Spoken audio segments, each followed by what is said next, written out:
Welcome back, everybody, to Joshua's Magic, a channel about how the ordinary and spiritual worlds interplay with each other. Is there any sound? Welcome back, Oh, here everybody, we go. to Okay. Joshua's Magic. Having some technical problems today, so no video.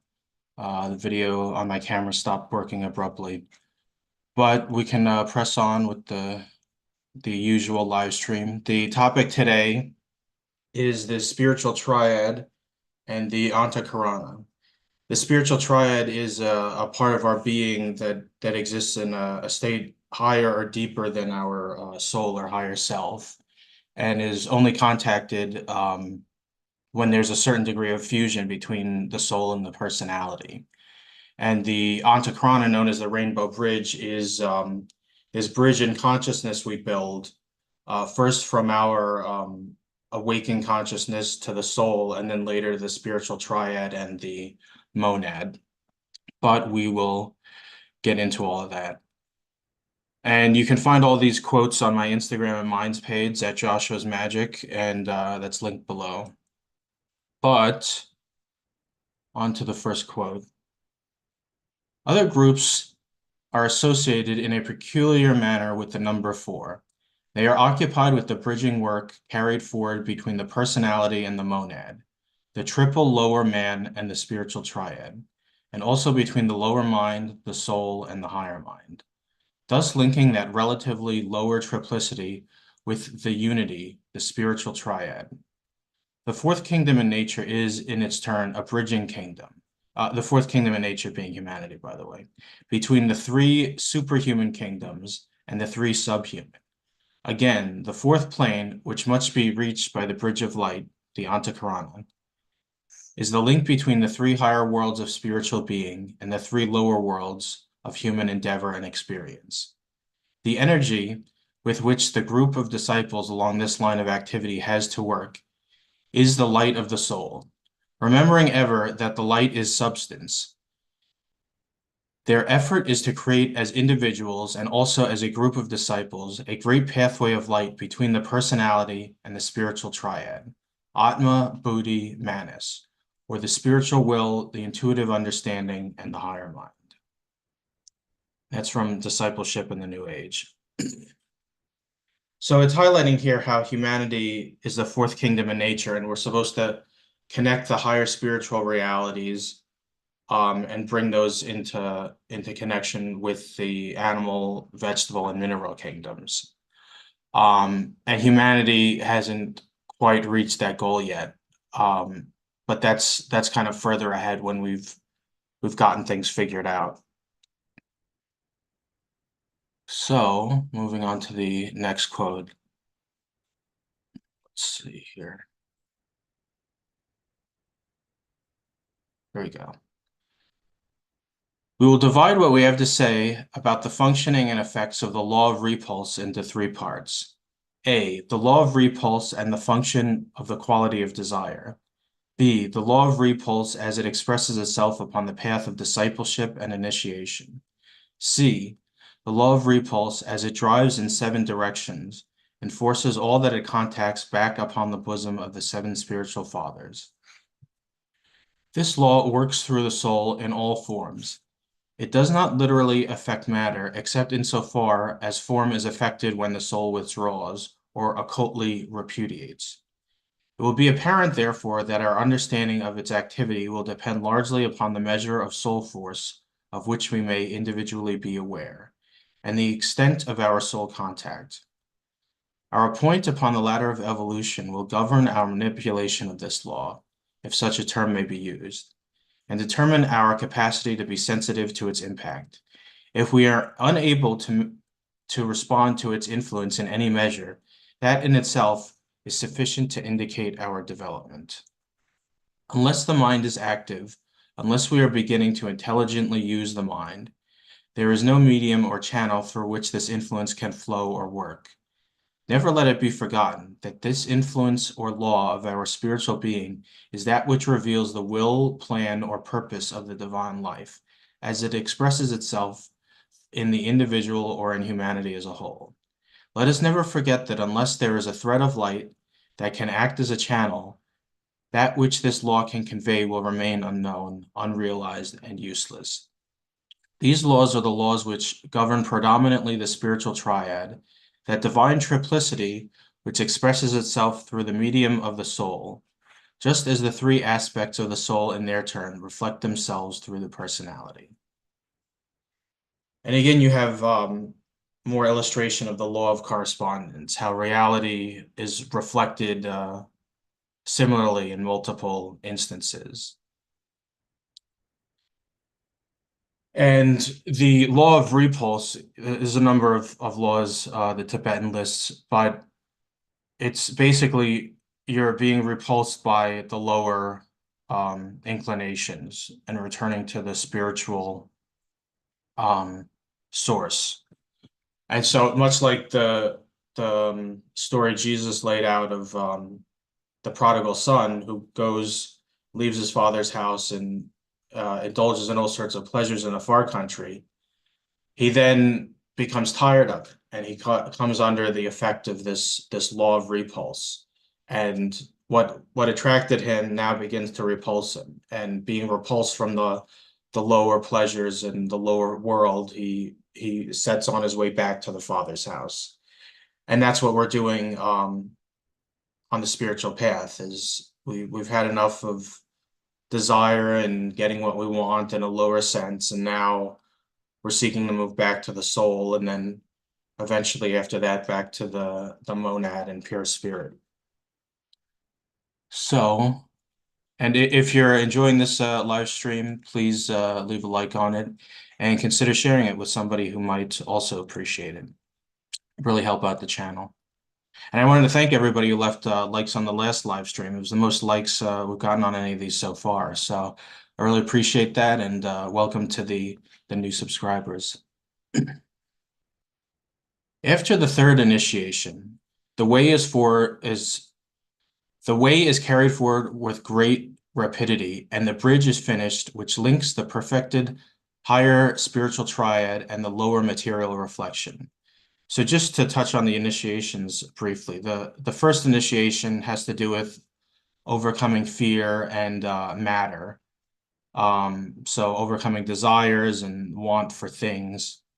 The second initiation has to do with overcoming emotions and putting those in their right place. And the third initiation has to do with dispelling illusions and having the mind set correctly.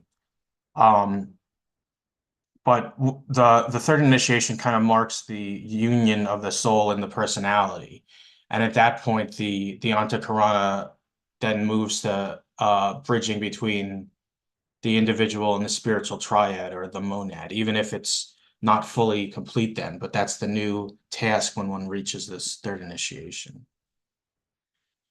So onward, the three worlds of the soul and the three worlds of the personality become one world wherein the initiate works and functions, seeing no distinction, viewing one world as the world of inspiration and the other world as constituting the field of service, yet regarding both together as forming one world of activity. Of these two worlds, the subjective etheric body, or the body of vital inspiration, and the dense physical body are symbols on the external plane. So this seeing things in one sense, you have the world of the soul and the world of the personality. The world of the personality is where you can serve others and bring out what gifts you have to uplift people and implement the plan. And the world of soul is the world that inspires you and directs you in that sense. And it's sort of like the analogy of the etheric body and the physical body. The physical body is, in some sense, an illusion, but it automatically responds to whatever happens in the etheric body, which is the kind of energy body. So again, the law of correspondences, and you can see some of that produced in the microcosm.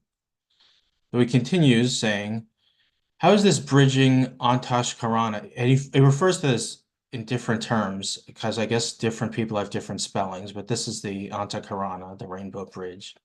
So how is this Antahkarana to be built? What are the steps which the disciple must follow? We are not here considering the path of probation, wherein the major faults should be eliminated, and whereon the major virtues should be developed. Much of spiritual instruction given in the past has laid down the rules for the cultivation of these virtues and the qualifications for discipleship, and also the necessity for self-control, for tolerance, and for unselfishness. But these are elementary stages and should be taken for granted by all students of this treatise. Such students are presumably occupied not only with the establishment of the character aspect of discipleship, but with the more abstruse and difficult requirements for those whose goal is initiation. So this is another point that I feel like some people kind of gloss over, because it's not always easy to see your faults, and you can think, "Oh, I'm free of this," when you're not. But being kind to others, not lying, all sorts of kind of basic Sunday school qualities, like these are expected to be largely developed in the disciple before he moves on to these initiations. Though sometimes people can have an outstanding character flaw and still be quite advanced. Continuing on, it is the work of the bridge builders that we are concerned. First, let it be stated that the real building of the Antakarana only takes place when the disciple is beginning to be definitely focused upon mental levels, and when therefore his mind is intelligently and consciously functioning. He must begin at this stage to have some more exact idea than has heretofore been the case as to the distinctions existing between the thinker, the apparatus of thought, and thought itself, beginning with its dual esoteric function, which is the recognition of and receptivity to ideas, the creative faculty of conscious thought form building. So this highlights the need for mental polarization or focus on the mental plane. That if you're pursuing spirituality from a more emotional place, that's not really where the Antakarana is built.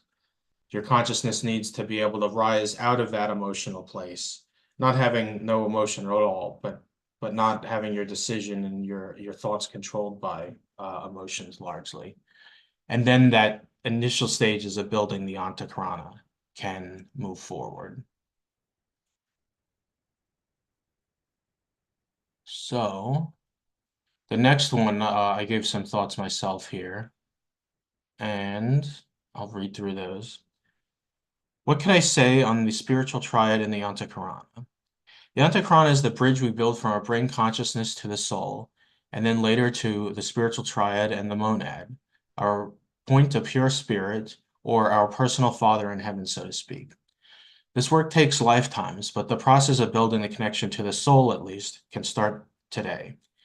A number of people have built the bridge to their soul to some degree. However, the spiritual triad is a different matter. Making contact with the triad, higher mental, intuitional, and atmic plane, is something that only begins when a certain degree of integration between the soul and one's personality has been achieved. Since this is out of reach for the overwhelming majority of people in this lifetime, what is the use in considering it? First, an understanding, even if only theoretical, of the next stage of evolution after your current one can help you with a more balanced perspective of reality. If one believed that the next step was the end of the road, that would be a much different perspective than having an awareness that there is a further journey ahead of our current goal. So one thing that this makes me think of is, like, if you believe you have one life and then you go to heaven or maybe hell, um, if you die and then it becomes clear to you, oh, actually, there's a bunch of lives, you're gonna have a different reaction than if you had this understanding of reincarnation and that there's multiple incarnations, there's multiple work to be done. But if you think, well, I'm going to get here and that's the end and everything's over, um, you're not going to have the same perspective on things. Secondly, by pondering the concept of the spiritual triad, you are laying the lines of thought and therefore energy, no matter how small, that will aid in the eventual bridge building between you and the triad someday. One final thing I would say is to have an open mind about the higher contacts that are possible to make, or to reach. Don't simply dismiss any contact that might be from a source deeper or higher than your soul because you think, oh, I'm not on that level yet. It must be a glamour. Sometimes these connections can be made, no matter how small, or clothed in emotional or mind stuff. Do not reject them out of hand because the seed of deep meaning might be in them. Perhaps put them on the shelf for another time. So I think this is another important point I wanted to touch on, which is people sometimes have this sense of like things higher than their soul are just kind of out of their reach. Like, oh, I couldn't be in contact with the masters. Oh, I couldn't, be in touch with the spiritual triad or things like that. And there's definitely a danger of people being like, oh, I'm talking to the galactic logos and, the solar logos, I'm his disciple, or I'm a cosmic Christ or something by people that clearly aren't. But there is a first time with your contact between some of these higher things. And when you first make that contact, it'll seem small and it might not even be very clear. But the same with soul contact is you have to water it. You have to put energy on it and attention toward it to strengthen it. And so something might come along and there might be sort of astral emotional matter on it, and it might not be totally clear, but there could be the seed of this higher contact within it, or something preparatory to that higher contact. So I think it's important to not reject those things out of hand. And if not fully accepting and embracing them, at least kind of put it to the side and ponder and consider. So I'm interested if anybody had any experiences that might have lent themselves to this and they'd be willing to share in the comments. I guess we'll see. And moving on to the last quote. This one talks about the fourth initiation, which comes after the third initiation. You can see, therefore, how this initiation of crucifixion, which the Christian world has appropriated for itself, is far vaster in its implications than students suspect. Yet this appropriation was intentional under the divine plan of the hierarchy. For always some great teacher by his life and teachings will call attention to some peculiar initiation. The Buddha, for instance, in his Four Noble Truths, stated in reality the platform upon which the initiate of the third initiation takes his stand. He desires nothing of the personal nature. He is liberated from the three worlds. The Christ pictured for us and emphasized the fourth initiation, with its tremendous transition from the fixed cross to the Mount of Ascension, symbol of transition through initiation. This crucifixion initiation has a major instructive feature.